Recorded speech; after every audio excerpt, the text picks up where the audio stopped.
So in the fall of 2023, also Gage presented in the Eco Rio Symposium organized by the Environmental Studies program at UTRGV. So I'm going to give a brief bio. Gage Davila is the border and immigration reporter, and really you're like the lone reporter for the Texas for Texas Public Radio, an NPR member station based in San Antonio. Let me lower this a little. He was raised between Port Isabel and Bronzeville. Before Texas Public Radio, Gage was the editor of the Port Isabel South Padre Press, where he began his coverage of environmental justice issues related to SpaceX and LNG. He continues his environmental justice coverage along with breaking news, immigration, culture, and politics in the Rio Grande Valley. He regularly reports for NPR, where he's reported from Eagle Pass as migrants crossed there en masse this past fall. He's also reported for Bronzeville several times, most recently on the crash that killed 8 migrants in front of a shelter, SpaceX orbital launch attempts, and how increasing inflation impacted the city, and the opening of Buell bookstore downtown. He has written on numerous topics, including gentrification, housing, Rio Grande Valley politics, the shrimping industry, and COVID-19's impact on the Laguna Madre community. His reporting and writing have appeared in Mother Jones, Floodlight, The Guardian, and the San Antonio Current, and several documentaries. Wow. Thank you for being here, Gage. Thank you for having me. Yeah. We wanted to just, we want to know about you as a reporter, but you as a human, and why you're so interested in these particular topics. So I want to first ask you, why journalism? Yeah.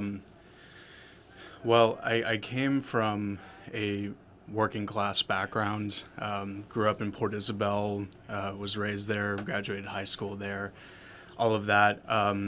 But while I was there, I basically got, much like most people from that era, so we're talking about like the early 2010s, we got quintessential high school experiences in the sense that it was very fun, but was it very productive for like academic reasons? Depending on who you ask. And if you ask me, I didn't receive it that way.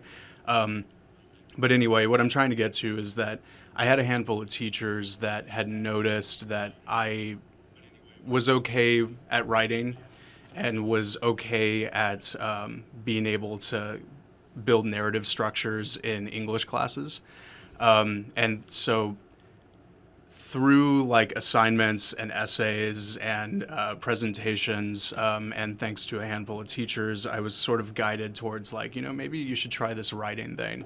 And I kind of had that inkling early on because I've spent a lot of my youth just reading books.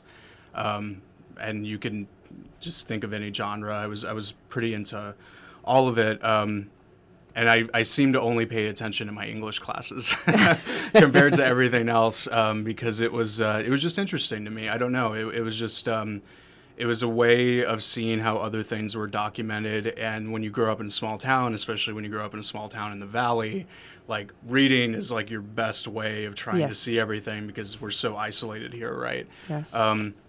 So I had a handful of teachers that kind of noticed like, hey, your writing is pretty good. Have you considered doing this like as a career, or doing this as a way of like, I don't know, trying to make a living? And my immediate question was like, how? What do you mean making a living out of writing? Because like I didn't think about writing books or doing anything like that. But it was actually journalism is what these instructors were pointing me towards. And so my senior year of high school, when I was like in the middle of being like down and out in Port Isabel and just doing, a lot of just bad things that typical, people in small towns do when there's nothing else to do. I saw an ad in the Port Isabel Press that they were looking for a photographer. And that it was like, take some photos, you write a few lines, and you go about your day. And I was like, yeah, I could probably do that. That's probably what my teachers were talking about. And so I answered the ad, and that ironically started my journalism journey when I was I think I had already turned 17 by then. Yeah, So you were still in high school. I was. Yeah, I was still in high school, and I was doing journalism. Now, it wasn't like the kind of journalism I'm doing now, obviously. You know, I would show up to events and I would take photos and I'd write little lines that we called cut lines, describing what the event was and then pushing that onto a newspaper. And I got paid $35 for it, a photo. It was Oh, big wow. money, which is so funny because when I started working at that paper, you know, almost 10 years later, the payment was still the same. Well, So it didn't shows take you the inflation. state, yeah, just what shows you the state of journalism in the Rio Grande Valley, right, or just in general. But that's where it started. Is I think it came from a desire of like only really wanting to do stuff involving books and writing and like being in that world, but not necessarily sure why I was like interested in those things. I really just like the documentation of things, like whether it's through writing, whether it's through photography, whether it's through music. I just like that sort of connection, I guess, of capturing a place as it is for like a brief moment. And sometimes some works are timeless, right? But when it comes to reporting, you're often, you know, capturing something as is in the moment. And that's what I liked about it. So that was like the initial start. And in college, same thing. I opened up our local school newspaper, which was the Paisano, which is not a university paper at the University of Texas San Antonio, but it was a independent student publication. really, I didn't know Yeah. it was independent. It was 'Cause independent. I went to UTSA and yeah, Yeah. I knew about El Paisano, but I Yeah. thought it was No, and that's why we were able to do like really cool stories is because we weren't funded by Oh. the university, and they're still not. They're still not funded by the university, and they're still ongoing. That's such a great idea. Yeah, it was a really cool thing, and I answered an ad in the paper, and it was a really cool ad because it just said it had a bunch of different kinds of things like, are you interested in audio, videography, writing, photography? Come join the Paisano Wednesday meetings at 6 p.m. and that's all you had to do was show up. And so I showed up to a meeting that was a very small meeting with one editor, the editor-in-chief at the time, and like a handful of other people, and the academic advisor who was there, who, even though it's an independent publication, they had an academic advisor. Her name is Diana Abdo, and she, I credit her a lot to starting my journalism journey. That is where it really started, I felt, because I was doing that for free, you know. There was no incentive for me to do that kind of work. And through that job, I mean, I guess you could call it a job, even though it was Yeah. a student thing. Your training. Yeah, it was a training because I didn't go to J school, you know, thankfully. And J school is good for some reasons and then, you know, bad for others. But Yeah. that was my training since I was taking an English degree at UTSA. We didn't really have like writing specific for journalism classes. We had writing classes. I took tons of writing classes, but they weren't specific to journalism in the way that I was learning from the Paisano. And from there, because it was such an open, egalitarian environment where people could ask, like, the editor-in-chief very directly, you know, I need help with this, like, can you help me with this? Or your editors directly. There was just, like, a very, like, nice symbiotic relationship between everybody that in most newsrooms is just not very present. I mean, not to say that newsrooms don't have those relationships sometimes, but more often than not, there's a hierarchy, especially in larger publications. But at the Paisano, there wasn't one. So I was able to learn from multiple people doing multiple beats in a way that otherwise would not have been possible if I had gone to, say, like a J school, or if I had started like at a daily paper and, you know, didn't know how to do things from like a very like macro and micro level. So in a roundabout way, basically what I'm saying is that like the facilitation of that desire to do this kind of work came from being introduced early on after having like such a like kind of subpar experience in journalism, in the sense that like I didn't really feel like a reporter, into going into stories where I was actually reporting on news that was like impactful to students and interviewing faculty members, sometimes interviewing people that weren't even affiliated with the university, solely because like we had the opportunity to really be journalists. You know, we Yeah. were real journalists. You know, we weren't just student journalists. We were real journalists that were reporting on stuff for the UTSA community because, I think when I was going to school there, I don't remember how many students. It was like maybe 30,000. Oh, wow. So it's a big population of people that are impacted by university policies and stuff like that. And so it was a nice place to get that training, so to speak, and understand like, okay, this is something that I want to do because I'm seeing an immediate response to it. I'm seeing students read papers. I'm seeing students go, hey, did you hear about this? And then me walk by and them not knowing like that's me who wrote it, which is always like my favorite thing, is seeing people read the paper and them not knowing who the hell I am, which is kind of like how I operate today with under the radar. Yeah, it's sort of like on social media. I don't have photos of myself, right? So when I show up to events and introduce myself like to people, they'll be like, oh, I've read your work before, but I didn't know who you were. And it's like, yeah, it's kind of intentional, because I'm trying to just sort of document things and then move out of the way, often out of necessity because there's so much work to do down here. Is that something you developed over time, or did you see models of that happening already among reporters where they just keep their identities or personal identities separate? No, unfortunately, a lot of reporters make journalism their personalities, and I could understand that, like from a broadcast perspective, because it's face value and it's people having to like really, literally put themselves out there for the world to see. But no, I don't think I adopted it from watching other reporters, so to speak, because at the time I didn't really have any other peers. It was just like the other students. It was us, against the world, essentially.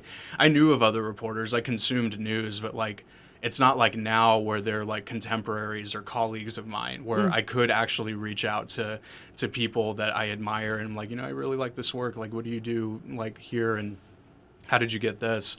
Back then, it was just us. And so I didn't know how else to be other than myself, which even back then, my journalistic style, I guess, can be like not abrasive. Sometimes it is, depending on who I'm speaking to. Who's reading it. Yeah, right. But it was facilitated from like a kind of a working class background, right? Because that's what is the purview of like how I see everything and why my stories are the way that they are, is because I have that audience in mind, but also like their interests in mind, always.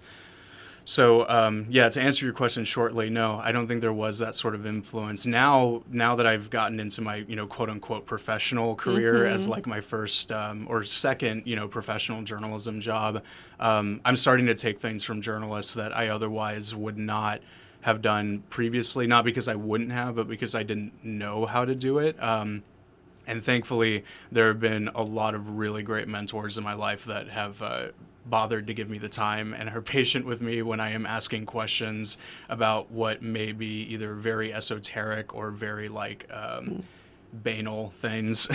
They are very accepting and guide me through it. So after you left Paisano, how long were you there?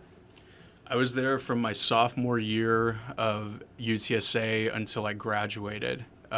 So that was between like it was 2015 to 2018, the first half of 2018, because then I finished my schooling in DC. I was an Archer Fellow. Oh, nice. Yeah, and I believe the Archer Fellowship is here at It is. UTRGV too. I just wrote a letter to a student. Oh, yeah. I was an Archer Fellow from UTSA. I was one of, I think there was 8 or 10 of us.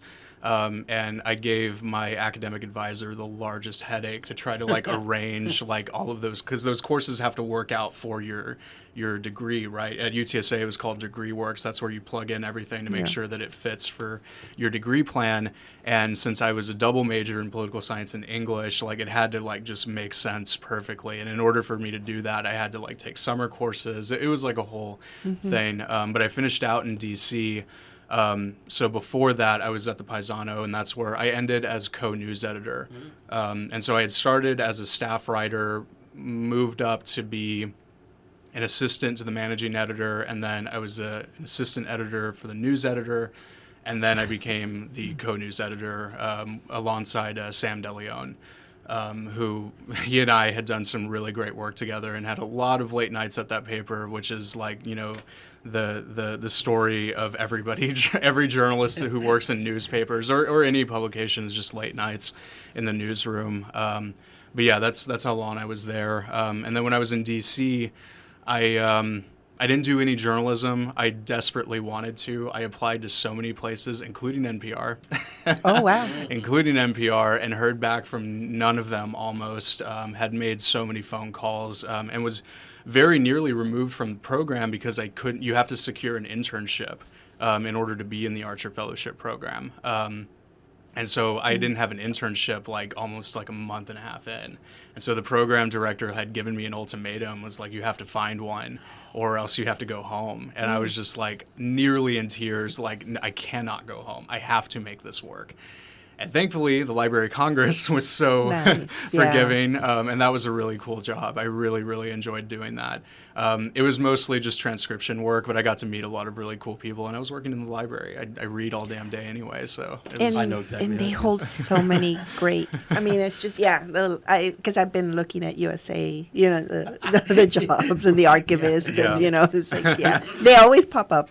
yeah, it was really fun. Nice. Okay. So after that is when I started working at the San Antonio Heron. Oh, okay, so So you came back. I came back to San Antonio, Okay. and that was, I wasn't able to secure any further employment in DC, obviously, and I think for the better. Yeah. Honestly, I'm glad that it ended up the way that it did. But when I came back home, I was sort of just like lounging around for like a week, very depressed, like, damn, I went to DC and I didn't make it work, because all of my colleagues, they went and found jobs. None of them were seeking journalism jobs, but they found jobs and stuff that they were enjoying. And I was like, man, this really sucks. I really wish I could have made this work.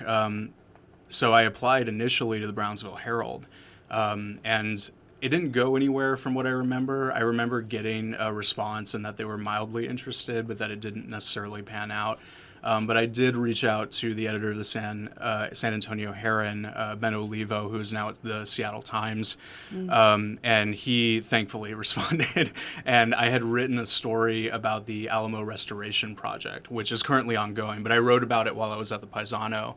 Pitched it to him, Oh, wow. and he was like, hey, this is good, I'll give you a chance up here, which started like one of the most difficult but rewarding 6 months of my life. Like, being in a San Antonio journalist is no joke. I mean, it really is super hard in terms of like, it's a big city. There's a lot of journalists there, a lot of really great journalists. And then you're kind of competing for sources, you're competing for space. And it taught me how to be like abrasive in that way. Like, if you see a public official or if you see somebody that you need to talk to, you just go and talk to them. You don't wait around. You don't like, hey, excuse me. Like, you just shove a recorder in their face if you have to do it. I learned that the hard way whenever I tried to interview who at the time he had just been selected as city manager, Eric Walsh, and I was supposed to get an interview with him, and I chickened out at the last second because I just had it was so much pressure. It was so much pressure to go up to an elected official surrounded by other very important people. And they are abrasive. Oh yeah. They are. Yeah, he wasn't They very don't wanna kind deal with about it, it. yeah. And If and you of ask course- the wrong questions for them, it's what are you talking? You Yeah. you have to be really. Yeah, and he obviously could see my timidness and was just like, I'm not going to give you the time. And so my editor, thankfully, was very like kind about it and was just like, if I need to talk to the mayor and it's 10 p.m. and it's about a policy that's going to vote tomorrow, I'm going to call him at 10 p.m. And that's just the way that it is. That's how our job works. Like, keep in mind, and this is what I always have in mind when I'm doing my work, is that you're not doing this for you, you're doing this for readers. Like, just remember that they're all behind you. That's why, like, you have to do this. So anytime that I have to get into a confrontational situation, I'm always thinking like, Vaya is behind me, as Yeah. much as they can be. Yeah. So yeah, that was 6 months of gentrification. The reporting that you mentioned earlier that I've done, that's where it came from, was urban development, gentrification, all on housing. Met some really great people, did very old school knocking on doors kind of reporting, and just asked like, hey, how much do you pay in property taxes? And it would start like this 3-hour long conversation about like how this person came to the neighborhood back when there's no big tall buildings here, Yeah. and now like they want to build over my house, and fascinating stuff. And then eventually that led to the press, and then TPR, which of course I can talk to about in more detail too. Okay. And when did you up in the valley? When did you end up in the valley? So I was laid off from the Heron, and the Heron now is no longer around. So Yeah, it's gone now, unfortunately. Once Ben took his job with the Seattle Times, the board decided to dissolve it. I guess they just couldn't find somebody who could take it over. Like, Ben was really, amazing at what he was doing, so they just couldn't find somebody to take it over, and they decided to dissolve it, and I left for not a similar reason. They continued after me, for sure, up until whenever it was last year that they dissolved.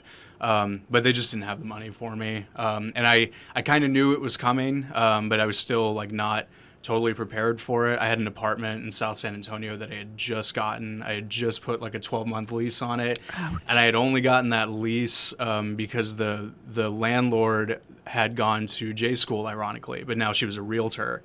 And so she had noticed that I had put an M dash in my application. Of all things, like just an M dash. And she was like, M dash, like, why do you use that? And I'm like, oh, I'm used to it from reporting. And she's like, oh, I went to journalism school. And I'm like, you're kidding, And so it immediately like had this relationship. And I mentioned that because it was so hard to get an apartment in San Antonio at that time for under $600 because I wasn't making any money. I was barely making rent. And so she was like, okay, like you can have this apartment. Then 3 months later, I lost my job. And thankfully she was like, I get it. Yeah. I'm not going to report this to the credit agency or whatever. And I was like, thank God, because my credit was already not good. And she's probably like, this is why I'm a realtor now. I know, right? So I understand. The most sympathetic one I've met for sure. So I got laid off. I left San Antonio in June of 2019, and I moved back home to Port Isabel.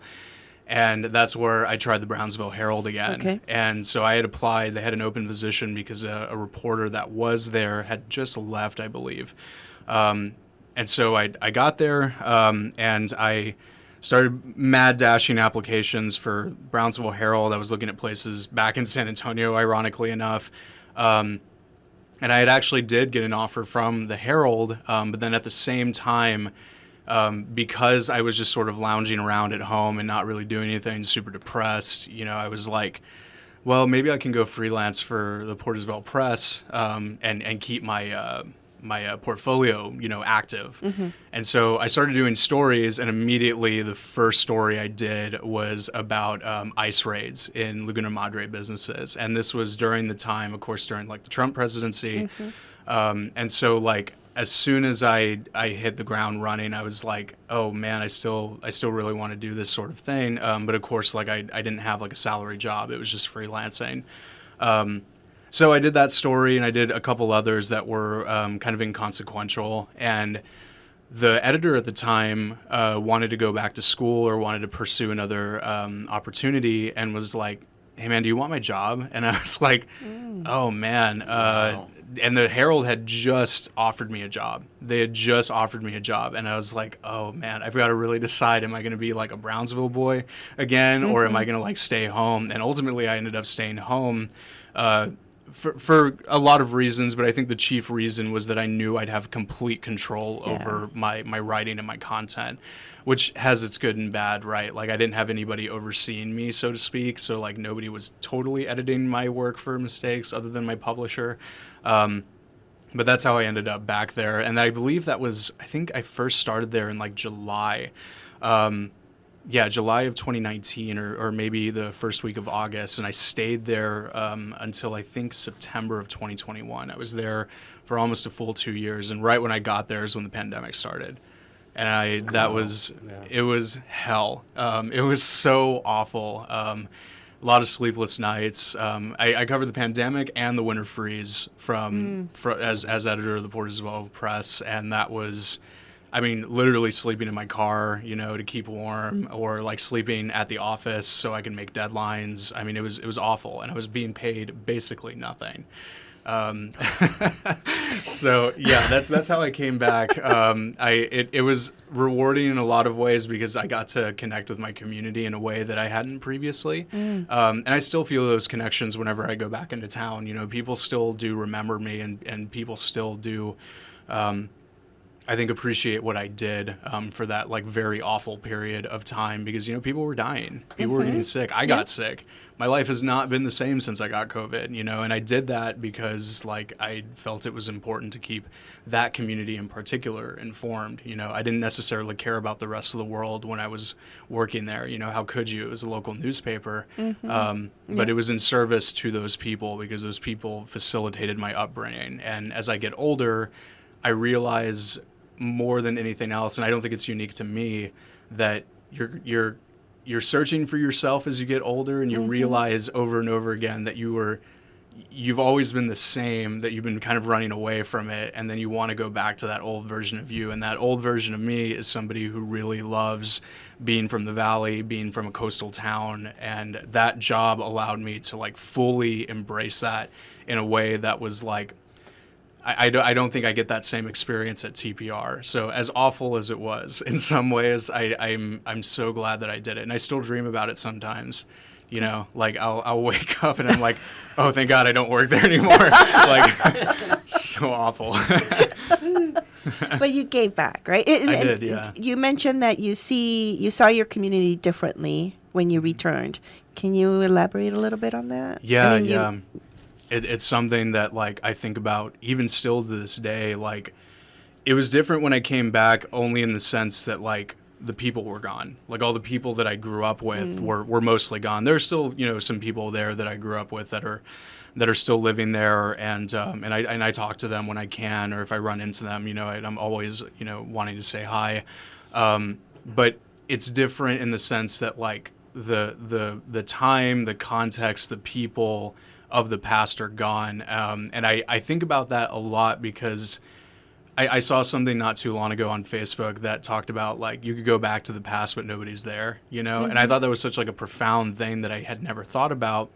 But at the same time, it's a little different in the Valley, and I think in the United States in general, because like what I'm missing about the community, or what I'm noticing about how different it is that it's no longer working for the people that live there, right? Like, it's the people who live there are now struggling so hard, and like things are so much more expensive, and things are just so much more or less community oriented, that's what I refer to whenever like I see it differently. Because back then I wasn't as politically conscious as I am now, of course, but I was conscious enough to recognize that like, hey, this is like a really special community, like where everybody knows each other, for better or worse, small towns, but everybody knows each other. You can rely on people, you can trust people, that for the most part, everybody is just trying to do the best they can with what they have. And that no longer can work in the society that we have now, right? Like it's so much more expensive and harder for people to just exist. And so that's what I mean when I point to differences, is that I noticed how immediately like we are starting in the Valley to have like this cultural shift towards like very big enterprise, very big cults of personality, very esoteric like interests that aren't necessarily beneficial to like everyone in the community. And to me, that is worth being nostalgic about. The before time of like when you could just like be a part of the community, and not have to relate it to something space oriented, right? And I think again, I don't think it's necessarily like a bad thing that things have changed, in the sense that like it's inevitable, but like the way of which they have changed is totally preventable. And totally not necessary, and totally has led to the immiseration of people for no other reason than profit.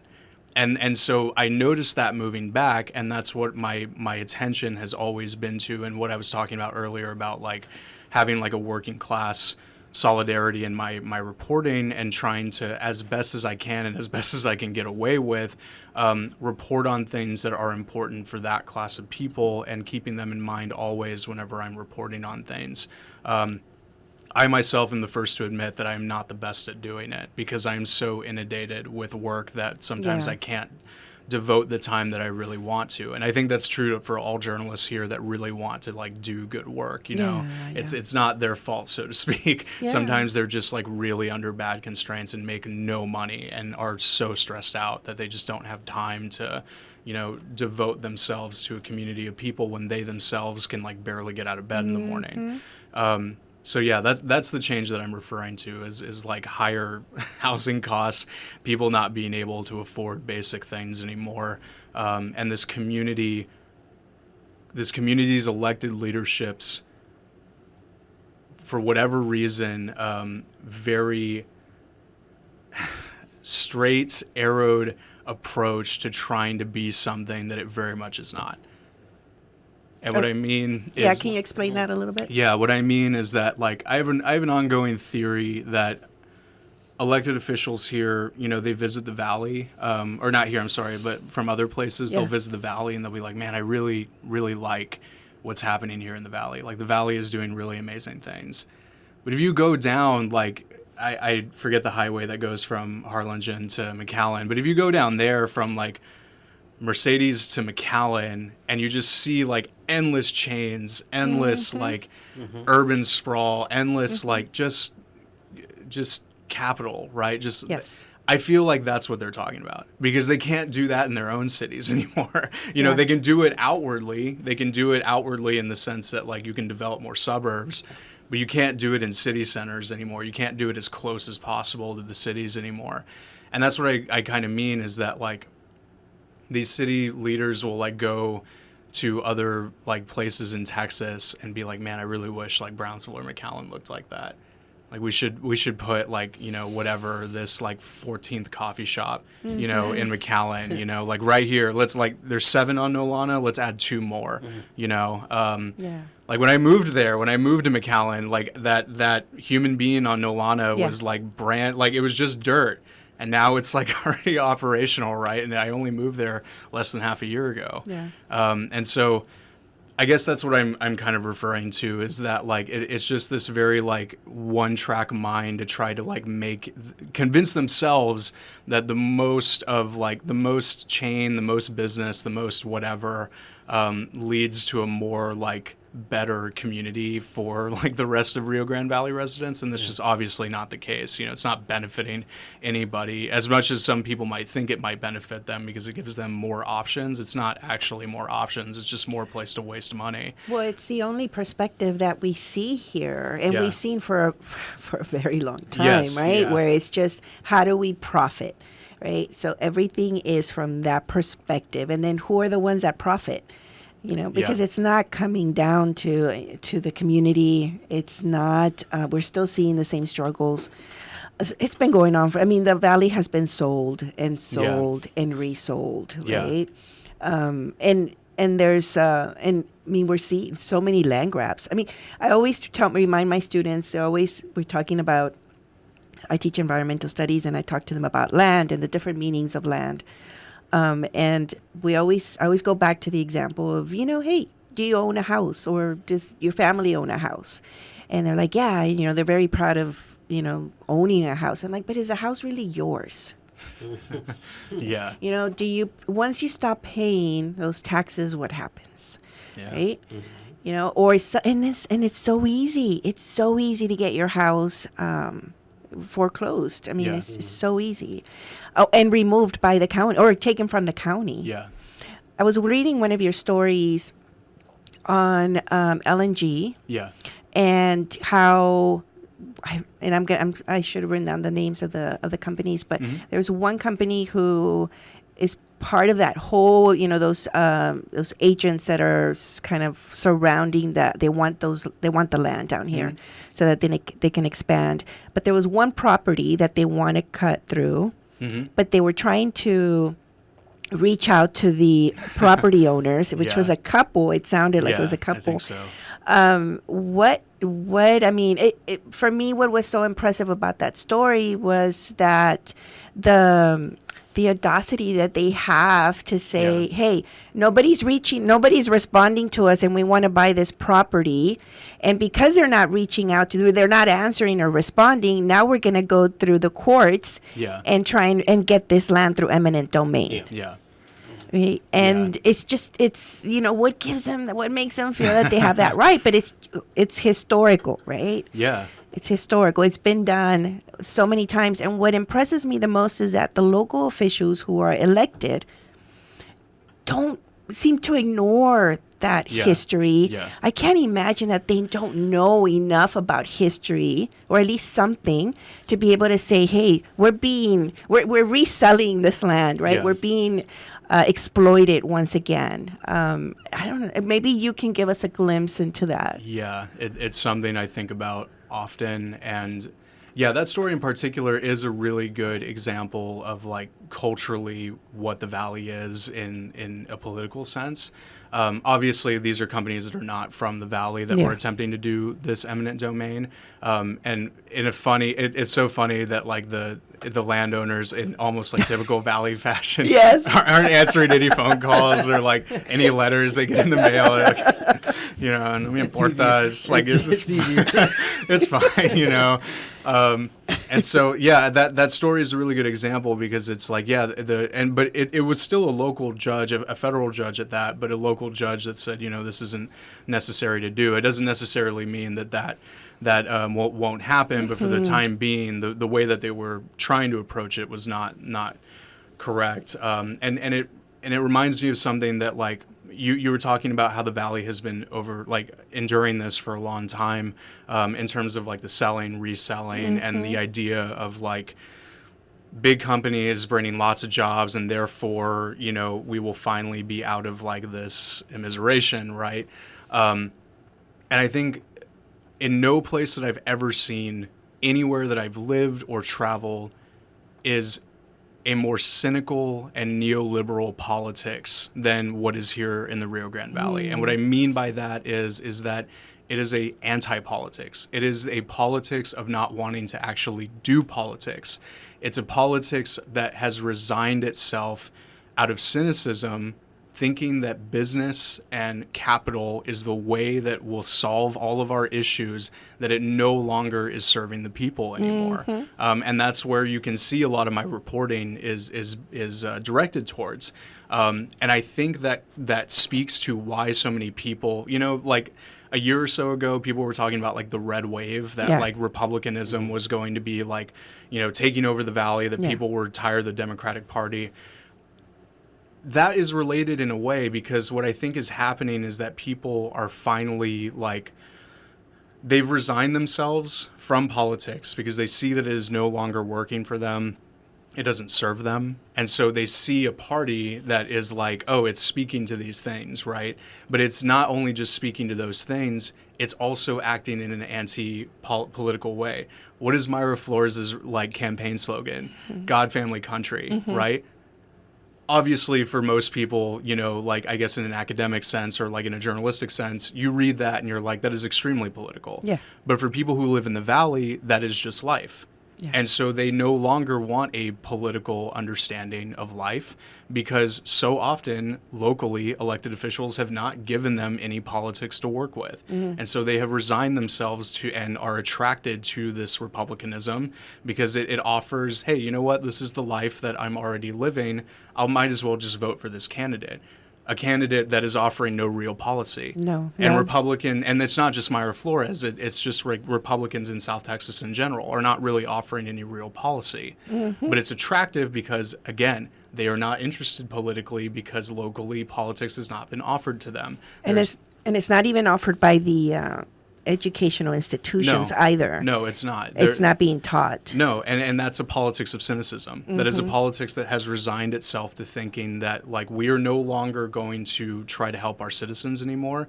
Instead, we are going to try to attract the biggest companies possible and try to get a little bit of jobs and then ride that wave as much as possible to say that we are actually doing something. Yeah. And that's why we are sort of in that like Republican red wave dialogue right now, is because that people are very frustrated and they are trying to just remove themselves from the political system and are now attracted to something like this where it's like it's very family oriented. And unfortunately what that does is that it removes people from the community. It removes people from the community. It makes them insular, and it makes them stay in their homes, right? It makes them afraid. It's a politics of fear too. Yeah. And so what I'm trying to get at is that what we were seeing in the valley is like a continuation of that, right? We're seeing what happens whenever you do not have a politics for the people anymore, and that elected officials have largely just attracted themselves or like align themselves with corporations above anything else. It's not to say that there is not any civic services happening. I know there is in the city of Brownsville or in Cameron County or in Hidalgo County, but look at the leadership there. Like Eloy Vera has been the county judge in Starr County for God knows how long, right? Like there is clearly not a politics that is working there if one person has been in power for that long. You know, that is objectively true. And we've only been talking about like Cameron and Hidalgo counties. Starr County is like an entire monster of its own of an anti-politics, right? Of a politics of comparismo, you know, and that's valley wide. But what you were referring to, I think, is that like these decades of like doing this over and over again has led to people finally resigning themselves and being like, I've had it, you know. And something interesting, like an interesting comparison here is that like in Mexico, it's very much the same way. People there will read, you know, tabloids and newsletters. They'll see that somebody, like the story in the NYT yesterday about AMLO and people in his cabinet being connected to the Sinaloa cartel. People in Mexico City, I swear to God, they're going to open that newspaper or see that in New York Times and be like, yeah, I figured. Yeah. You know, they don't care because, again, it's a politics of cynicism, right? And that, more than anything else, is what the Valley has in common with Mexico. Not only its culture and, like, we were talking about Charo days earlier, the connection is the cynicism that they have towards their politics. And then, just like in Mexico, as politically active as it is, I know because I accidentally walked into a Claudia Sheinbaum rally in Mexico City a month ago. They're very active, right? But at the same time, it's like just performative because at the end of the day, what is really changing? Daniel Hernandez, the food editor at the LA Times, had written this book about Mexico City, and he talked about how laws are enforced there, and he called it like a negotiating point between two parties, that it's not necessarily like an enforcement of those laws. The Valley can be very much seen in that same way, right? Whether it's its politics or its laws or who endures either of them. And that cynicism leads to impunity. Yes. Right? Always. And then that removes any pathway to justice. Yeah. Right. And mainly because people aren't, I mean, not mainly, but just people aren't well informed. Those pathways aren't there, or there's too many barriers.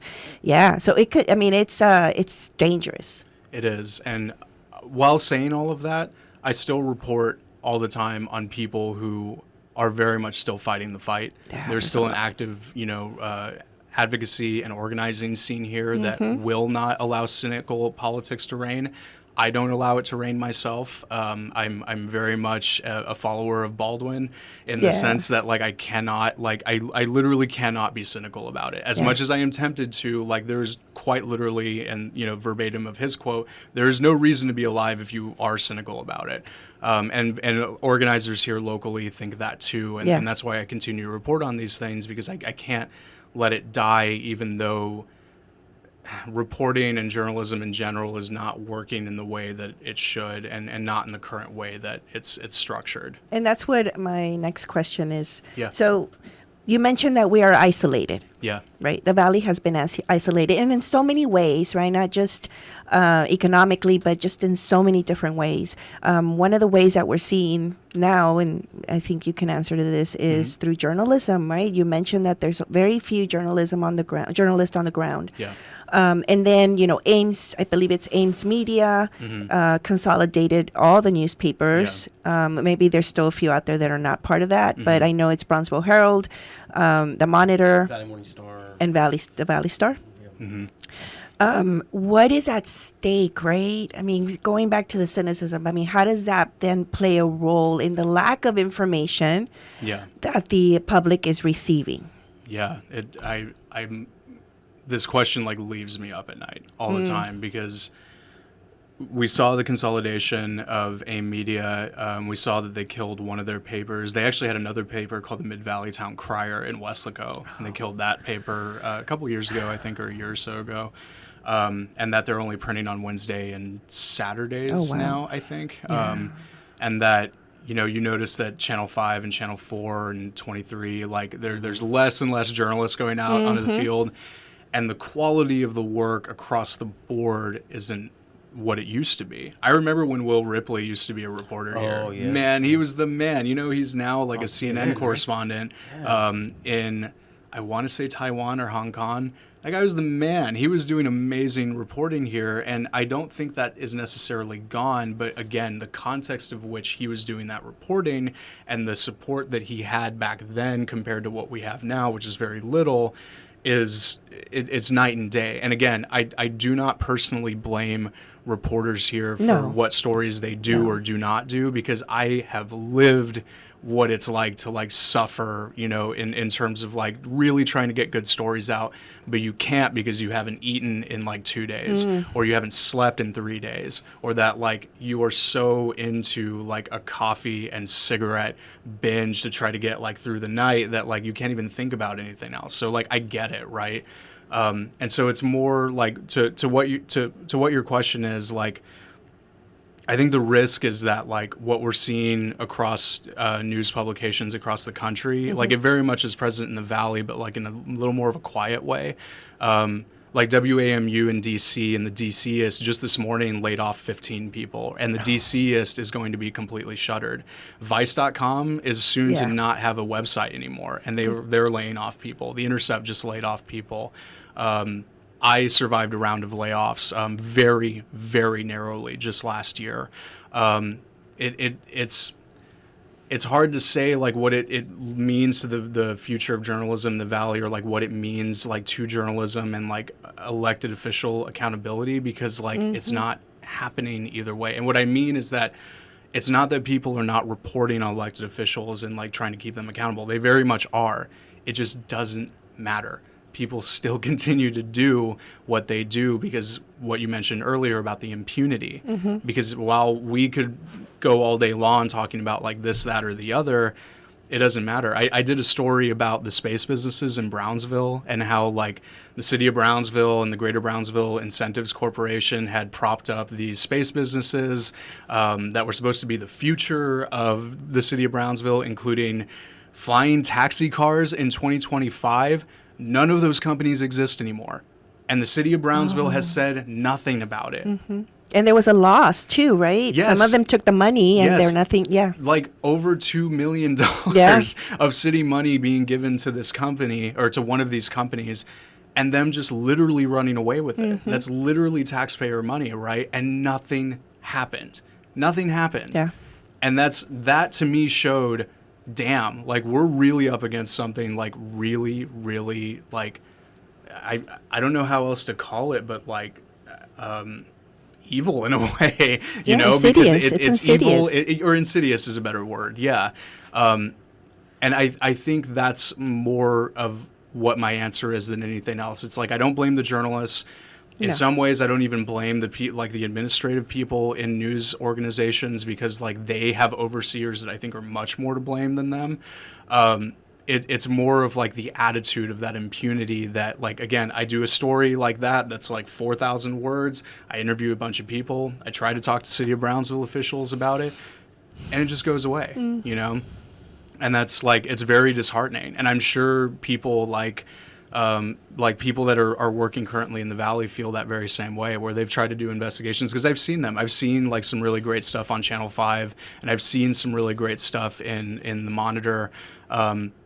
And then I'm like, damn, like nothing happened from that, huh? You know, other than sometimes like crime reporting, very little like accountability ever comes out of it.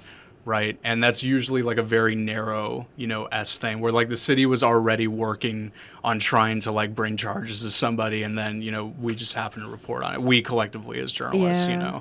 Well, and the Brownsville PD has Instagram where they put everyone's picture on Oh, there, yeah. Yes. whether they're guilty or not. They haven't even. It's just their mugshot right here. They're You there. know. There's so much. There's so much. Now we have a show question, and we're kind of at the end of the. Yeah. So I'm so glad you need to come back. I'd love to. Okay, so show question: what does feminism mean to you? Yeah, lately, I've been thinking about this since I got the invite on the show. And more often than not, what I have noticed throughout my life and also my work, especially currently while I'm covering like Palestinian liberation movement demonstrations, it is women leading the advocacy. In fact, I would argue it's always been women locally leading the advocacy. And in my own personal life, I would not be here. All those mentors that I mentioned earlier are all women, you know? And so I guess what I'm trying to say is that like, I'm noticing this role of like femininity in my life in terms of like that, I guess it is women that have helped me get to where I am now. And I have also noticed that they do not get the same accolade, reaching out of options, you know, like none of that stuff is as present for them as it was for me, solely, I think, based on gender. And I think most importantly, like, I going back to what I was mentioning about the organizers and the advocates and stuff, like, it's another thing that, like, I feel is sorely left out in the conversation, in the sense that, like, I can bring it to people's attention. Mm-hmm. I can bring it to people's attention about my own life, about, like, how much, like, feminism has helped me as a concept, learning about it in school, but also just having very powerful women in my life that have helped me get to where I am today. But at the same time, I can't help but notice over and over again that the reason why that this is the way that it is because it is so exhausting to live as a woman in this country, in this region, in this state, particularly in this state, that this is an outcry of desperation. What we are experiencing, what I have experienced as somebody who covers advocates, who is mentored by several women in journalism, is that this is an outcry of again, immiseration that they have experienced solely for their gender. And that's what it means to me, is being aware of those things and being an unabashed ally for it. That I have no qualms of saying that I am a feminist. Yes. You know, because I recognize what it has done for me, what it does for the world continuously, and how much it is still being ignored. Oh, you see? Yeah. Oh, that's great. Thank you so much. Thank you. You're welcome to come back anytime. Anytime. We really appreciate you being here. And we appreciate everybody also that's been listening and following along, because this has been a wonderful conversation.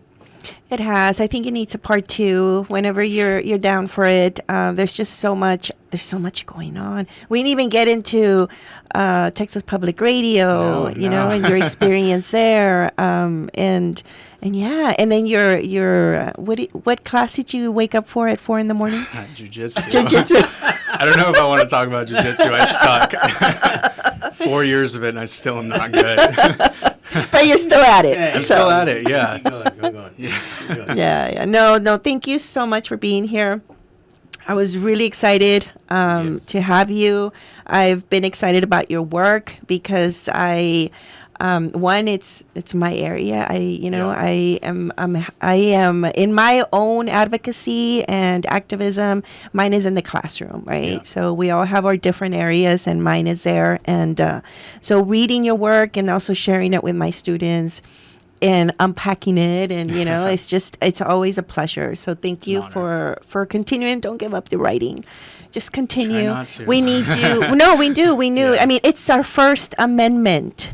Right? It's there. Like, and I'm teaching civics right now to homeschoolers, and we were talking about the Bill of Rights, and they took it really serious about just knowing that it's freedom of the press, right? Yeah. And we're losing it. So then in that, as it's at risk. That's linked directly to our democracy being at risk. Yes. Right? So that's, for me, is a very important conversation that I think you need to come back and talk more about. If anybody's interested in reading some of your articles, I had an opportunity to take a look at some, and they're very interesting. So where can they go? I may get the URL wrong, so I'm just going to tell people to search my name. So it's tpr.org, or you can go to npr.org. I have some stories featured there, and you can just search my name, Gage Davila, spelled Gaiage, and then Davila, Davila. Yeah. You can also check out Radio Feminista on Instagram, and your website is on there as well, on your bio. Okay, everyone. Well, thank you. Have a wonderful weekend, everyone. Yeah, enjoy the initial startup, as performative as it is, of Charro Days. Charro Days, yes. Yeah, we have a lot to talk about. We'll talk Yes. about that more Yes, next yes. week. Okay, everyone, thank you. So Have we're a going to wonderful leave weekend, you. everybody. Have a good weekend. We're going to leave you with Soy Yo from Bomba Estéreo.